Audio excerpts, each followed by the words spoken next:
Thutha wa mũtaratara wa kũgeria kũgacĩrithia ũgitĩri wa irio gũkũ bũrũri-inĩ kũhĩtũkĩra tabarĩra ya ũrĩmi wa gũitĩrĩria mĩmera maĩ wa Galana Kulalu kũrigicĩrio nĩ matirũka, kuma rĩrĩa wathugundirwo, thirikari rĩu yugĩte atĩ nĩ hĩndĩ ũracokereria matanya-inĩ ma kĩambĩrĩria. The research that he's doing, because now has gone a long way towards proving the concept. So with that, it will be much easier for us to attract the investors. So we hope to start closing up with the investors very soon. I'm quite a number of them.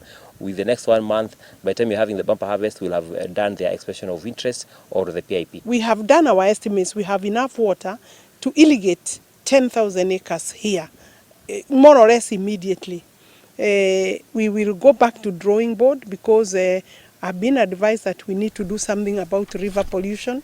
Mũtaratara wa igeria ũrĩa ũkoretwo ũgĩtabanĩrio gĩcunjĩ-inĩ kĩa mũgũnda wa ĩka 495 cia mũgũnda ũyũ, thirikari ĩnyitĩrĩire atĩ ũhotani mũnene nĩ wandĩkithĩtio, ũndũ ũrĩa ũgucĩrĩirie kambuni 15 iria cirenda kũigithia mũbango-inĩ ũyũ. And the purpose of this pilot phase is for us to in detail interrogate and try out different factors of production to enable us develop a standard protocol which we'll use in the bigger production phase of 10,000 and 20,000 acres later on.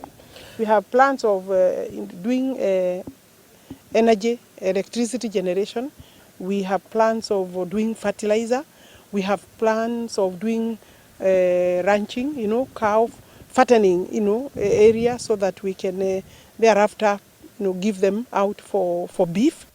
Thirikari no yongereire atĩ ũthuthuria wayo wonanĩtie makĩria ma ĩka 300,000 iria cirigicĩirie tabarĩra ĩno no cihũthĩke ũrĩmi-inĩ na ũnyitanĩri-inĩ na rũhonge rwa ũrĩmi wa maĩ irenda kũgathĩka mĩtambo ya gũteithĩrĩria aigithia kĩũmbe kũhũthia wĩra wao. Our objective is to ensure that with this yield we can then give back to society a lower price product that is of very, very high quality.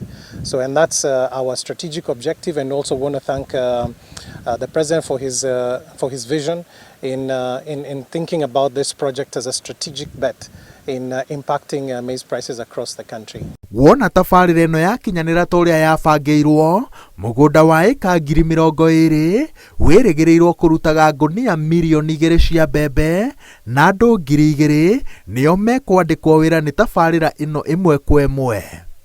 Na andũ 2,000 nĩo mekwandĩkwo wĩra nĩ tabarĩra ĩno ĩmwe kwa ĩmwe. Ngĩribotera Inooro TV, njĩtagwo Waweru wa Nyambura.